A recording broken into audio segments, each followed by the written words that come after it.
I killed him. He didn't even have time to understand why. The bullet entered his forehead, right in the middle of that quiet, lifeless peace that always reigns in apartments like this one. Bright parquet floors, white walls, cheap coffee scent lingering in the air, and someone's dried up life in a picture frame. It wasn't rage, it wasn't pain. It was a decision, cold, clean, ancient as I am. 6 hours have passed. I'm sitting in a café, drinking wine, waiting to be taken away, or not. It depends on whether they've read the note I left on the body. But right now, I don't care. Now is the time to speak. Because everything before this moment was leading here. To this shot, Thabatu and you. You deserve to know why. Thabatuef. I remember that day. As if I'm watching it again through glass, distorted. Before the gunshot, everything felt ordinary, trivial, boring even. Morning coffee, traffic, calendar. Notes, about, meetings and deadlines, the little things that keep a person glued to reality. I was a professor of art history. 42 years of studying other people's lives through paintings and books, believing I understood truth and lies. Looking back now, I realize the longer you stare at a picture, the easier it is to miss the one moment that matters. Her name was Marina. She came to my lectures, sat in the third row, always with a notebook. Her hand always rose with questions I didn't know how to answer. I was a fool, I thought. Love was quiet contemplation. She was fire, sometimes tender, sometimes cruel, always unpredictable. We were 40 when we truly met, not a fling, not curiosity, but an attempt to build something called us. A wedding, a small apartment in an old building, a cat that hated guests. Everything looked normal, everything looked like me. I saw the red flags, of course, but I closed my eyes to them. A night at the bar, working late, a locked phone. I wrote all of it in a book of excuses. I was an artist, not a soldier. I thought loyalty was a matter of beauty, a subtle, abstract thing. How foolish.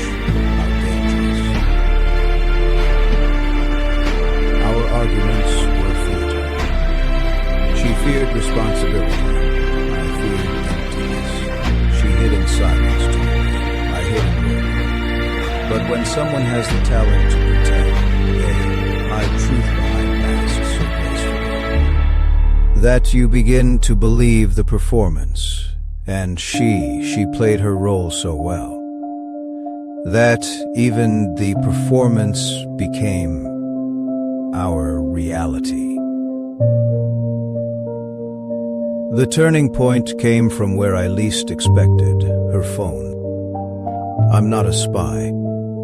It was one sleepless night. I only wanted to check her flight schedule so we could plan our vacation. Her phone lay on the table. Unlocked, the screen opened to her photos, among the coffee shots and empty galleries. I saw them, her and him. His arm on her waist, her smile intimate, in a way I hadn't seen for years. The caption read, "Better than last time." My heart clenched, Thebi at first, denial. It staged, then hurt, she's joking. And finally, cold, blunt clarity, this was no joke. The night melted into nothingness. I scrolled through messages, dry texts, small jokes, plans, meetings, laughter. They were building a world. And I wasn't in it. For 3 days I didn't sleep. My mind ran in circles. How long, how many times, how much of it was a lie? Every time I looked into her face, I searched for the reflection of who I'd been. And found nothing. I saw an actress, flawless, hiding the knife behind her smile. Her eyes. Once my shelter, 40 now foreign. Saying I'm yours while whispering I'm mine. I tried to talk. It was a farce. She cried, asked why I didn't trust her, begged, promised. And I begged myself to believe her, but each time I did, a new lie followed. A missed call, wrong time, an excuse thinner than paper thin. Then I began to follow her. Not like a stalker, but like a man desperate to face the truth. I watched her enter cafés.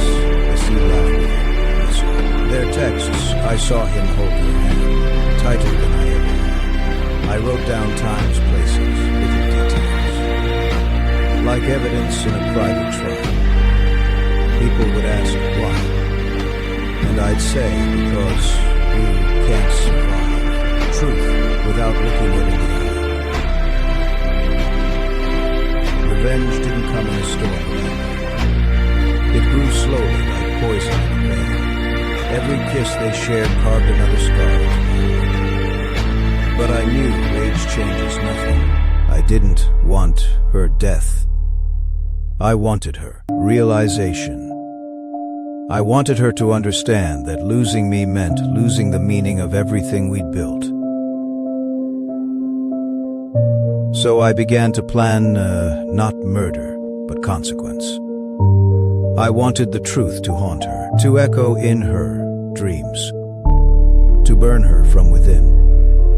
I studied their meetings, their hotels, their paths, learning names, times, small rituals. Understanding who he was, a cliché romantic, a fraud.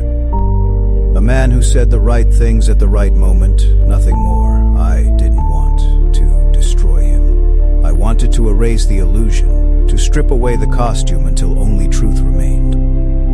Days stretched on. I became careful. I did not hurry. Sometimes I called posing as a client, sometimes. I simply watched, sometimes.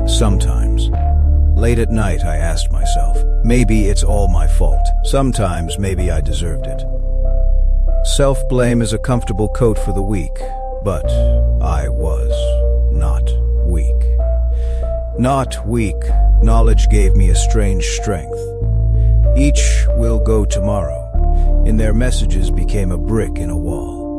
A wall that would one day fall. I remember the moment when all the details aligned.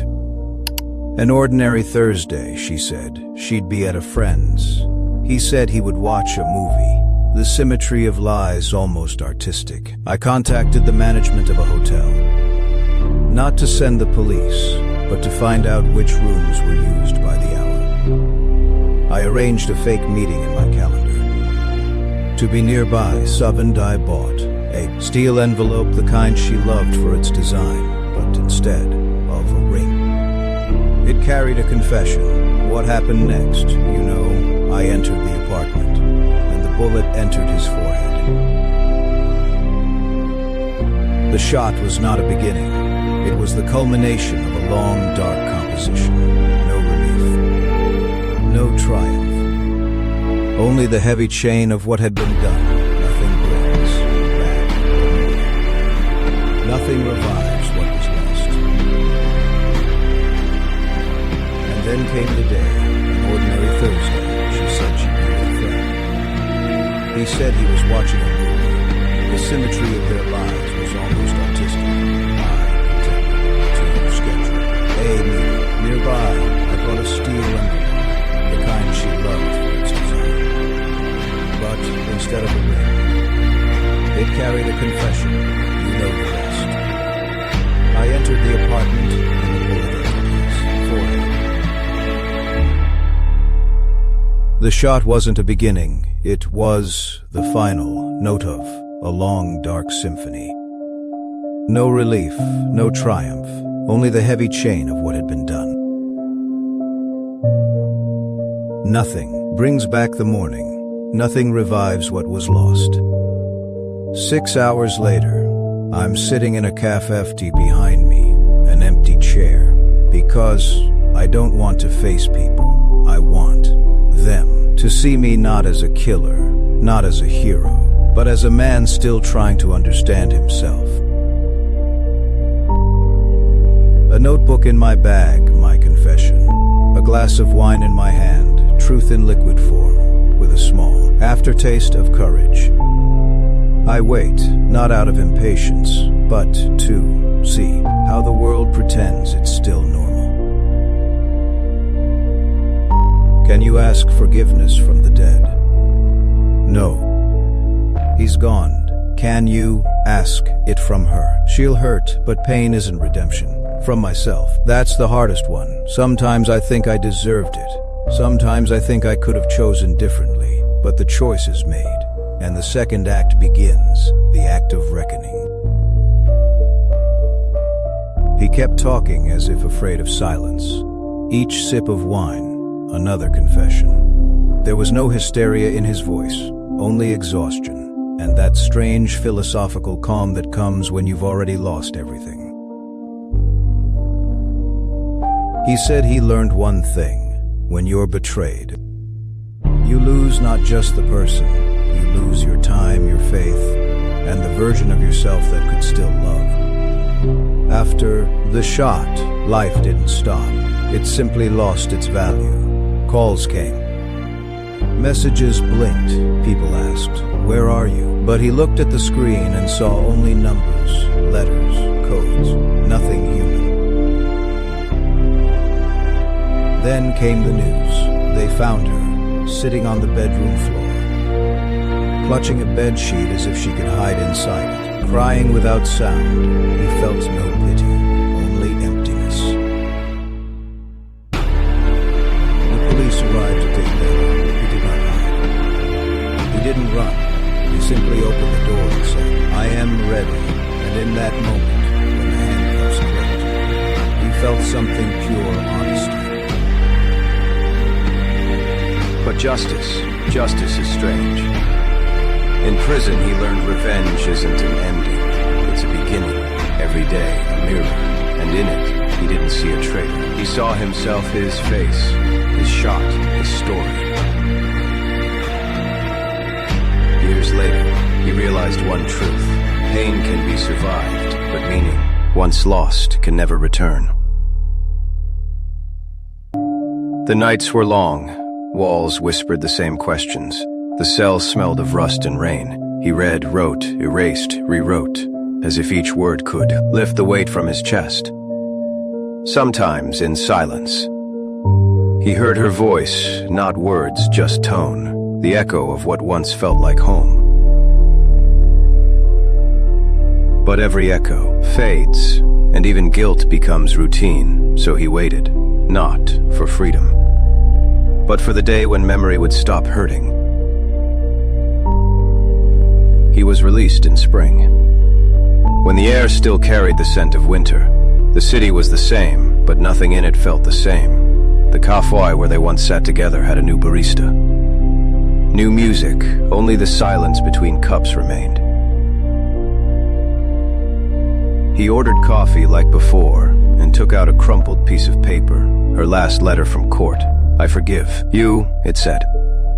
He read it again, folded it, and dropped it into the ashtray. The flame trembled like a breath. She entered minutes later, older, stranger, but still her. He didn't stand, just looked. She approached quietly. "Why?" she asked. He replied, "Because you never understood what you lost, until it was too late." Silence stretched. She lowered her eyes. Left. He finished his coffee, left a bill on the table, TB, and walked out, not after her, but into another world, where forgetting was finally possible. Outside, it smelled like spring. He took a deep breath, and for the first time in years, tasted life again, bitter as black. Coffee, but his own.